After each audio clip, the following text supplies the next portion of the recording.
Terima kasih masih bersama kami di Jurnal Pagi. Seperti biasa setiap hari Sabtu kami hadirkan segmen khusus Berita Satu View yang akan membahas isu terhangat sepanjang pekan ini dari sudut pandang media massa bersama praktisi media terkemuka.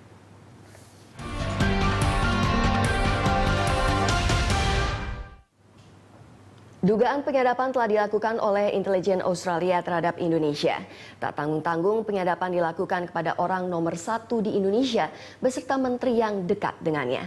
Atas penyadapan tersebut, SBY menyatakan putus sementara hubungan kerjasama antara Indonesia dan Australia. Dan untuk membahas masalah penyadapan ini dan respon yang diberikan SBY, kita akan membahasnya dengan Nasihin Masya, pemimpin redaksi Republika, dan Bimanto Suwastoyo, pemimpin redaksi Jakarta Globe. Selamat pagi Mas Bimanto dan Mas Nasihin. Terima kasih telah hadir di studio kami. Ya, untuk keduanya nih ya, siapa dulu yang awal? Mas Bimanto atau Mas Nasihin? Baik, dari Mas Nasihin dulu. Menurut analisa Anda, mengapa Tony Abbott belum juga menjawab surat dari SBY yang meminta penjelasan soal penyadapan ini? Ya, sejak dari awal memang respon dari Australia tidak begitu serius ya. Tidak begitu menganggap enteng lah Indonesia, dan menurut saya itu tidak aneh ya, karena dalam sejarahnya Indonesia setiap kali ada perselisihan dengan Australia selalu dalam posisi kalah ya. Jadi wajar kalau mereka menjadi jemawa ya, karena posisi mereka memang selalu di atas, dan posisi Indonesia kan baru-baru ini Kenapa selalu posisinya di atas Australia lalu di bawah Indonesia? Ya, kalau dulu itu simpel ya, karena secara ekonomi Indonesia jauh tertinggal ya. Kemudian yang kedua, dulu zaman Orde Baru secara politik Indonesia juga banyak yang tidak sesuai dengan peradaban modern ya, baik itu secara demokrasi maupun pelanggaran HAM dan semacamnya. Nah, kemudian di masa sekarang setelah ekonomi Indonesia membaik, rasa percaya diri Indonesia meningkat dan mulailah Indonesia menunjukkan dirinya. Tapi tetap saja kita harus memperhatikan bahwa hubungan dua negara itu tidak bisa hanya dua negara saja, tapi bagaimana aliansinya dengan di luar itu. Nah, Indonesia tidak sekuat itu. Tentu saja ini sesuatu yang berbeda ketika di masa Bung Karno, yang beliau walaupun Indonesia saat itu baru merdeka, tentu secara ekonomi dan politik belum bagus, tapi Bung Karno confident dan punya ide besar membangun aliansi politik global, yang itulah membuat posisi Indonesia menjadi kuat. Nah, itu yang Indonesia. Berarti ini PR buat SBY ya, buat Indonesia secara hubungan seluruhnya dengan negara yang lain juga lebih bagus gitu, tidak hanya dua negara begitu ya. Ya. Oke, Mas Bim, analisa Anda. Kalau saya sih lihatnya ya memang benar ya, kita secara ekonomis lebih baik, jadi lebih percaya diri juga. Tapi masalah ini kan besarnya itu sebetulnya ada dua hal ya, kalau saya bilang timingnya, yang kedua masalah budayanya yang beda ya. Jadi kalau timing kita mau bilang apa aja, kita udah pemilu ya, jadi kadang-kadang reaksi itu jadi berlebihan gitu ya, karena memang semua mau menunjukkan bahwa patriotisme itu ada kuat di situ, nasionalisme. Nggak salah sih sebenarnya, cuman saya kira perlu juga diingat ya, kalau dari pihak kita bahwa hubungan itu dua sisi ya. Kita tetangga, nggak bisa kemana-mana lah. Dia di situ di selatan, kita di sini di utaranya gitu loh. Nggak bisa pindah-pindah. Jadi seharusnya juga long termnya harus dipikirkan gitu loh. Kalau dari pihak Australinya, saya bilang sih memang nggak ngerti kenapa ya. Kok berat banget gitu. Mungkin penjelasan bisa dilakukan secara pribadi ya. Saya nggak tahu, itu bisa disampaikan juga. Permintaan maaf kalau dari kita, mungkin kalau untuk pemerintah harga diri mungkin ya, tapi paling nggak dia bisa lebih nggak searogan sekarang gitu, dia bisa lebih bilang oh nggak akan terulang lagi gitu, ada itikat baik yang ditunjukkan selama ini belum. Atau karena Tony Abbott berpikir bahwa kalau secara saya minta maaf berarti secara implisit mengakui bahwa adanya praktek spionase begitu. Ya. Iya juga, tapi kita semua tahu lah siapa semua sih yang negara pasti melakukan spionase begitu ya. Iya, melakukan spionase. Masalahnya bukan di situ, masalahnya cuma harga diri aja kalau di sini ya. Saya kira semuanya ada. Kita bisa merujuk kepada contoh Obama dan Merkel itu. Dia kan langsung minta maaf ya. Tidak minta maaf, tapi dia bilang tidak akan terulang lagi gitu. Itu sebetulnya udah langkah yang jauh lebih friendly ya daripada yang sekarang itu, oh maaf kalau apa ada ketidaknyamanan misalnya gitu, itu beda gitu loh. Sama sekali. Jadi beda. masih jadi pertanyaan kenapa sulit sekali Tony Abbott ini meminta maaf ya? Saya pikir ada satu sebab ya. Pertama tadi hubungan long history Indonesia itu selalu Australia percaya diri dalam menghadapi Indonesia. Yang kedua, ini jangan lupa Tony Abbott itu adalah dari partai liberal nasionalis ya. Itu yang secara sikapnya itu merasa dirinya lebih superior dibandingkan misalnya dari partai buruh yang lebih friendly dengan negara-negara Asia Tenggara ya. Berarti ada faktor arogansi. Ya, ada faktor latar belakang partai itu juga itu. Yang kedua, menurut saya ini persoalan serius ya soal penyadapan ini karena berbeda dengan penyadapan lainnya ya. Dan menurut saya ini sudah tidak bisa lagi mengatakan bahwa ini belum jelas, sudah jelas kan dari dokumen-dokumen Snowden itu ya. Nah, yang membedakan penyadapan ini dengan penyadapan lainnya adalah penyadapan ini dilakukan secara bersama-sama oleh 5 negara. Jadi ada sebuah kerjasama, ada aliansi. Walaupun mereka punya covernya sebagai dampak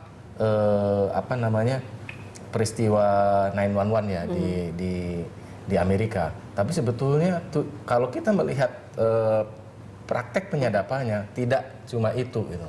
Karena ternyata bagaimana sikap Indonesia di Dewan Keamanan PBB, bagaimana sikap Indonesia di dalam G20, sikap Indonesia di dalam APEC dan seterusnya. Dan inilah yang membuat persoalannya bukan sekedar itu. Jadi memang ada tujuan lain. Nah, inilah aliansi ini pada ujungnya kalau saya tetap kepada ekonomi ya. Kepada ekonomi ujungnya. Karena semua pertarungan antar negara apa sih? Bukan politik. Politik itu cuma alat. Yang dicapai adalah ekonomi. Bagaimana ekonomi mereka tetap bertahan, tetap kuat. Nah, karena sharing di antara 5 negara ini, ide aliansi, ini sesuatu menjadi berbahaya. Sikap Indonesia menjadi mudah ditebak ketika kita mau mencoba misalnya, kita kan sudah dikatakan bahwa selama ini kita terlalu aliansinya bukan aliansi, hubungannya lebih kuat dengan negara-negara X. Sekarang Indonesia mencoba membuka diri, melebarkan dirinya. Kenapa? Karena kita tidak bisa tergantung pada beberapa negara saja. Kita harus lebih luas dari itu. Karena dari situlah kita akan menguntungkan. Dan saat ini ada banyak kekuatannya. Pertama jelas ada Amerika, Jepang dan seterusnya. Sekarang sudah muncul Cina, Brasil ya kan, dan seterusnya bahkan Vietnam. Dan sekarang mari kita lihat ketika APEC itu dianggap sudah kurang strategis ya, muncul yang namanya TPP kan. Trans-Pacific Partnership ya. Itu Indonesia tidak ikut di situ.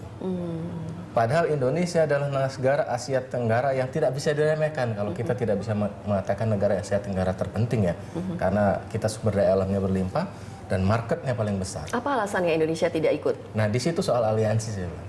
Di sini ada banyak kepentingan karena Indonesia mencoba membangun keseimbangan baru. Kita mencoba tetap meningkatkan kemitraannya dengan China ya. Dan ini merupakan satu ancaman. Dan ancaman yang terbesar buat sejumlah negara. Dan ketika kita mencoba membangun hubungan secara lebih baik dengan China, itu yang akan terancam adalah tetangga-tetangga kita yang terdekat. Sebetulnya bukan Australia dalam soal TPP. Karena yang lainnya yang ikut adalah Asia Tenggara, Singapura, Malaysia, Brunei, kemudian Vietnam. Indonesia tidak disertakan, Thailand tidak disertakan. Jadi secara ekonomi kita dirugikan ya dengan adanya pemutusan hubungan diplomatik, lalu juga menarik duta besar kita untuk Australia, begitu? Kalau itu sih simbol ya, saya kira itu cuma menyiratkan keseriusan, kemarahan kita gitu lah. Untuk bersikap tegas gitu ya? Harus, memang harus. Saya kira itu paling enggak begitu. Jadi menurut Anda itu tidak apa-apa dilakukan oleh Indonesia, oleh SBY bahwa menarik duta besarnya lalu memutuskan hubungan diplomatik? 2004 atau 2006 saya lupa. Ya, pernah itu. Pernah itu menarik juga duta besar kasus Gus Dur. Sampai lama kita tidak punya duta besar di Australia karena yang ada kemudian Pak Imron Chatan itu ya. Itu dia acting itu bukan sebagai dubes, itu lama sekali. Pernah itu, jadi bukan satu yang baru gitu, dan saya kira sah-sah aja kita bikin begitu. Harus diperingati juga lah, harus dikasih tahu bahwa kali ini kita serius gitu. Marah tuh memang ada marahnya, ada dasarnya untuk kita marah gitu. Jadi tindakan itu masih dianggap wajar begitu ya, saya kira Pak Mas Bim dan Mas Nasin. Lalu ini juga dikatakan bahwa sikap resmi kita sehubungan dengan masalah ini masih dianggap kurang tegas oleh sejumlah kalangan. Katanya kalau mau tegas lebih baik dubes Australia yang ada di Indonesia itu dipulangkan. Apakah ini masih etis untuk melakukan hal ini atau pantas begitu? Bukan persoalan etis ya, persoalan sebetulnya itu kan harusnya, sorry kalau ngomong itu, kalau menurut saya itu runtutan gitu. Jadi pertama dilihat berita besar ditarik, terus kedua pernyataan bahwa ada beberapa kerjasama kita yang dihentikan, di freeze lah, di suspend. Kalau misalnya reaksinya nggak ada, ya memang ada langkah berikutnya. Jadi sebetulnya nggak bisa semua dudut masuk, taruh di atas meja gitu, semua dikeluarin gitu. Tergantung pada reaksi dari Australia dulu, pelan-pelan kita lihat gitu. Jadi bukan persoalan etis lah, persoalan bagaimana reaksi mereka. Jadi menurut Anda tidak pantas ya? Ada cerita menarik yang orang sering melupakan ya. Jadi kita sudah mentargetkan swasembada sapi pada tahun sekian, bahkan sebetulnya pada 2 tahun lagi kalau nggak salah ya. Itu kita swasembada dan progresnya bagus. Progresnya bagus, bahkan Presiden SBY itu melakukan langkah yang menurut saya agak provokatif ya. Jadi beliau itu mengadakan kunjungan ke Australia waktu itu ke yang sebelah sini yang dekat Indonesia itu, ke Darwin. Darwin Norton. Habis sepulang dari Darwin, Presiden SBY langsung ke Nusa Tenggara Timur menengok peternakan sapi. Itu sangat provokatif sekali bahwa Indonesia sudah siap untuk swasembada sapi.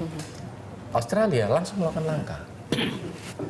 Karena saat itu kebijakan Indonesia adalah mencoba membuka impor sapi tidak hanya dari negara Australia, karena kita itu boleh dikatakan mutlak dari Australia. Mencoba menjalin impor dari negara-negara dan sudah dijajaki kan. Apa yang dilakukan oleh Australia adalah dia langsung pertama dia melakukan reportase tentang peri kehewanan ya, ketika pemotongan sapi itu dahsyat, menjadi isu yang sangat besar di Australia, dan kita karena itu diupload di YouTube dan seterusnya, itu semacam dalam tanda petik mengolok-olok Indonesia. Dan bukan hanya itu, Australia mengancam akan menghentikan kerjasama Australia Indonesia di bidang pertanian, dan masih banyak tuh kerjasama lainnya. Jadi silakan Anda teruskan program itu, Indonesia langsung takut. Jadi seperti ini naik turun begitu ya hubungan Australia dan Indonesia. Maksud saya Australia itu setiap kali melakukan langkah itu konkret. Nah Indonesia itu belum konkret. Nah yang konkret itu sebetulnya bukan di level politik. Yang konkret ada di level ekonomi. Karena begitu level ekonomi terganggu, itu pasti negara itu goncang. Baik. Dan kemarin itu menurut saya salah satu yang membuat partai buruh itu terjungkal adalah soal sapi juga. Karena saat itu hancurkan sapi Australia. Baik, Mas Nasin dan Mas Bim, kita harus break dulu ya pemirsa. Tetaplah bersama kami karena kami akan kembali usai jeda.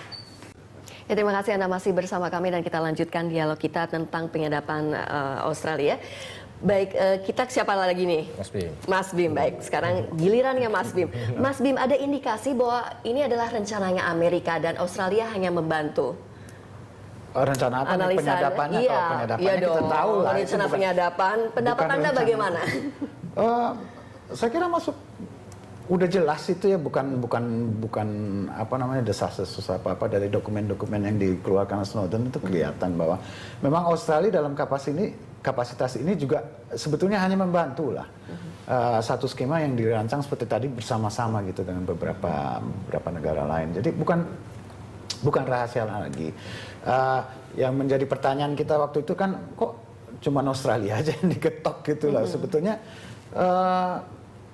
sumbernya kan dari Amerika, tapi Amerika kita nggak terlalu bereaksi, mungkin karena pertama superpower, yang kedua nggak sedekat kita sama Australia gitu. Dan jadi kita merasa jauh lebih hati sekali lebih sakit hati ya, dibanding sama Amerika. Kalau Amerika kita tahu lah dari dulu juga semuanya digituin sama Amerika ya.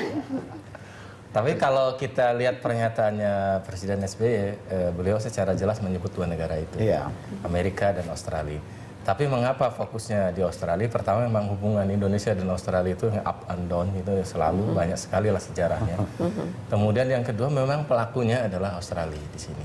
Jadi saya ingat pada... bukan membantu, tapi memang benar-benar pelakunya Australia. Ya, memang pelakunya Australia. Jadi 5 negara ini membagi tugas lah. Anda dapat negara mana saja, dan lalu mereka share ya. Dan saya ingat saat itu kita dapat dikasih bocoran oleh intelijen Indonesia dengan data-data lengkap ketika Australia baru pertama kali melakukan penyadapan. Cuma kita tidak mengerti, kita cuma memberitakan aja Indonesia protes ada penyadapan Australia. Gitu. Tahun 2006-2007 itu kan pertama kali.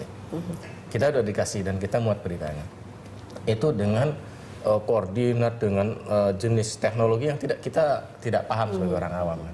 Jadi itu sejak awal sebetulnya Indonesia sudah tahu tentang penyadapan ini. Tapi tidak ada respon dari pemerintah, juga tidak ada respon dari politisi di parlemen, dan tidak ada respon di parlemen. Karena ini kan sesuatu yang rahasia ya, sesuatu yang rahasia tidak kelihatan. Jadi responnya harus politik, tidak bisa menyatakan bukti, nggak bisa. Dalam dunia begini nggak bisa kita mengatakan ada buktinya baru berespon seperti biasa di Indonesia, nggak bisa. Harus respon politik. Ketika ada berita ini langsung orang muncul. Nah saat itu nggak ada respon yang cukup signifikan. Jadi memang kalau responnya terhadap Australia itu sesuatu yang wajar karena dia memang pelakunya dalam hal ini. Jadi beliau yang ditugasi untuk itu. Ya ini kan dilakukan sejak tahun 2009 ya, agak lama juga ya gitu ya Mas Nashibi. Kenapa baru sepertinya terkuaknya sekarang gitu? Apa karena memang seperti yang Anda bilang tadi bahwa sebetulnya tahu tapi tidak bisa merespon secara gamblang, jadi harus dengan langkah yang lebih smooth begitu? Kenapa sekarang menurut saya? Karena dulu walaupun tahu ada sebuah aliansi besar yang kita tidak bisa remehkan untuk meresponnya. Kita bisa mendapatkan tekanan-tekanan di hal-hal lainnya yang mungkin tidak kita duga. Jadi yang harus dilakukan adalah kita bagaimana bisa menjaga diri, kita bisa mengkonsolidasikan diri. Dan kenapa sekarang baru merespon? Itu simpel saja, karena Snowden itu kan mengeluarkan itu, sehingga semua telanjang, semua dibuka sama dia, dan dipicu oleh respon Merkel saya pikir ya. Jadi selama Snowden tidak membuka, ini tidak akan terungkap begitu ya? Iya. Bukan nggak terungkap, cuma nggak dibawa lah, nggak jadi diekspos masalah atau gitu. direspon begitu. Kalau nggak dipicu oleh Merkel mungkin lain. Merkel itu merespon keras karena seperti ada contoh gitu ya. Jadi kalau tidak direspon ya kita adem ayam aja. Ya nggak gitu juga sih. Seperti kalau menurut saya ada beberapa konvergensi dari peristiwa-peristiwa ya. Selama ini kita ini udah kena pukul terus sama mengenai boat people lah disalahin dan sebagainya. Itu rasa nggak enak gitu. Sudah ada sebetulnya. Tapi dengan adanya masalah ini lebih dipicu lagi kemarahan kita gitu. Jadi kalau berdiri sendiri-sendiri sebetulnya nggak akan terlalu ribut gitu. Tapi karena ada rangkaian peristiwa yang sebetulnya sebelumnya juga sudah terjadi, lain jadi masalahnya. Ada belum lagi politik 2014 lagi macam-macam lah. Banyak unsurnya lah ya. Itu salah gitu. Pas kita lagi ribet gitu. Dan setelah Merkel kan Saudi juga merespon. Saudi mempersoalkan juga. Prancis juga. Prancis. Jadi ini rangkaian lah. Jadi kalau misalnya Indonesia nggak ikut respon, sepertinya tidak ada harga diri ya? Karena kan beritanya mulai kenceng kan di Indonesia. Jadi ada bahwa ini sudah tidak menjadi pengetahuan kalangan terbatas. Ketika itu sudah muncul di media massa, ini menjadi pengetahuan publik. Dan itu akan ada resiko politik terhadap pemerintah dalam hal ini. Dan itulah yang mencoba dia menjawab keresahan publik dan sekaligus mencari simpati dari publik yang tadi disebutkan ada faktor 2014. Itu betul juga tidak bisa diremehkan ya. Nah inilah yang semua itu saling terkait dan itu juga semacam tanda petik bahwa kami bisa merespon. Dan itu akan mencoba mencari titik keseimbangan baru dalam pola hubungan global, hubungan bilateral. Dan inilah yang mestinya Indonesia bisa mengambil langkah-langkah lain yang membuat kita responnya tidak menjadi bilateral saja, tapi menjadi multilateral, kawasan dan sebagainya, lalu membentuk keseimbangan baru. Kita tidak mungkin Indonesia membuat blok baru, enggak. Indonesia tidak sekuat itu ya. Indonesia tidak sekonfiden itu dan Indonesia tidak mau juga melakukan langkah itu seperti pengalaman pada masa Bung Karno ya. Beliau membangun blok tersendiri yang ternyata risikonya kita nggak bisa tanggung. Terlalu kuat tekanannya dan Indonesia ya sudah jadi korban 32 tahun dan itu kan akibat dari Indonesia saat itu memasuki ke dalam satu blok tertentu. Kita harus lebih canggih dari itu. Bagaimana membangun banyak relasi seperti halnya Cina, membangun banyak relasi. Tapi Indonesia bisa menangkap ini nggak harus membangun relasi gitu? Kalau kita, ada pelajaran nggak dari kasus ini? Saya kira dari dulu begitu. Kita dari dulu prinsipnya non-blok ya, jadi artinya nggak terikat gitu.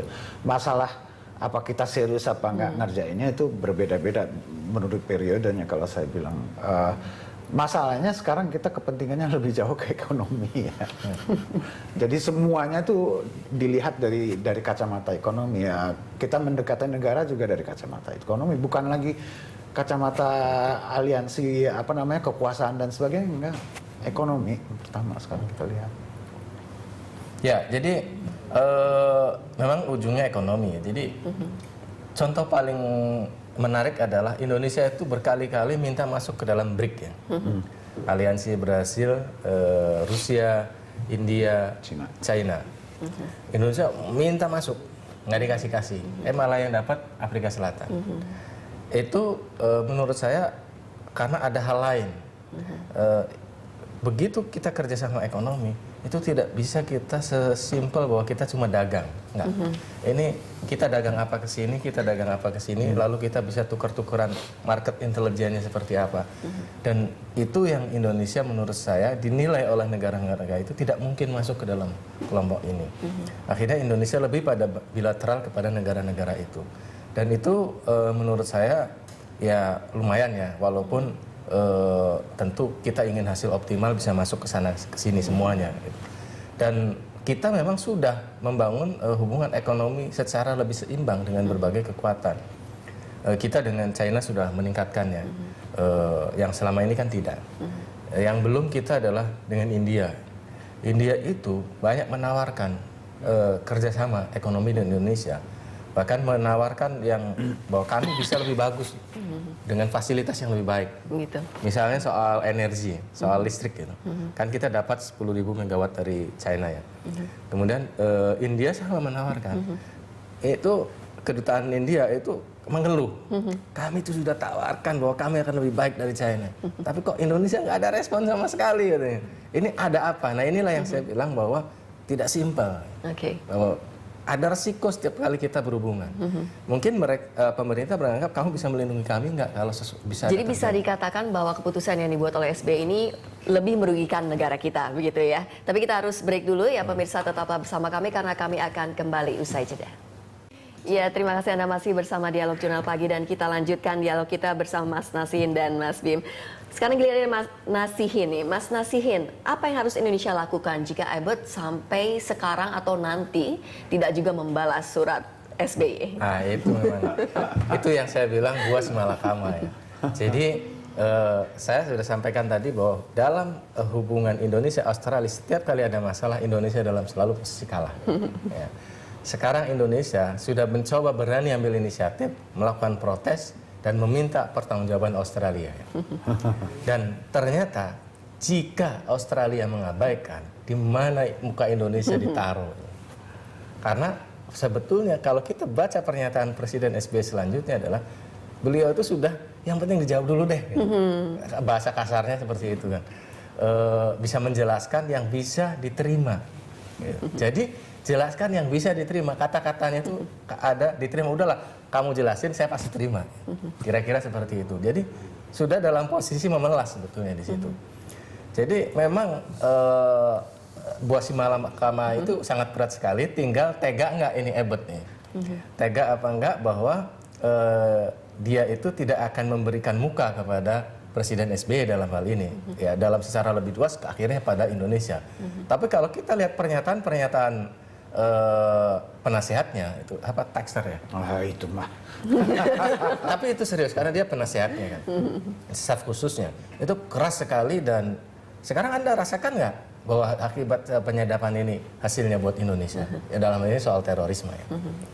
Itu. Tapi kan bukan sekedar itu yang disadap, kan banyak lebih dari itu. Nah inilah yang kemudian Indonesia dalam tanda petik protes ya. Jadi ini sesuatu yang susah dibayangkan. Pada akhirnya harga diri itu masuk. Jadi kita tinggal lihat apakah Indonesia mau memberikan tekanan tambahan atau Indonesia sejak awal sudah diem aja. Menerima ya? Menerima bahwa Australia tidak memberikan respon yang cukup ya. Nah itu sesuatu yang menarik karena dan ini tidak bisa dibayangkan ya. Ya ini nanti efeknya kepada pemilu 2014. Jika tidak direspon secara cukup, berarti ini nggak dianggap gitu. SBY dan Indonesia barangkali tidak dianggap. Iya. Mas Bim, Saya mungkin agak lebih optimis ya dalam hal ini ya. Karena di kedua belah pihak saya kira ada kesadaran bahwa hubungan yang baik itu penting antara kita. Jadi masalahnya cuma berapa lama dia molor gitu aja lah. Tali ulurnya itu seberapa panjang gitu. Tapi pada dasarnya saya kira mungkin tidak individunya, tapi secara pemerintahnya, government to government, mereka sadar lah. Kalau kita lihat sebetulnya kasus seperti ini ya, memang terjadi keributannya itu level government, tapi kalau di level rakyatnya sebetulnya nggak terlalu terjadi kok. Nggak kayak waktu Timur waktu itu lain.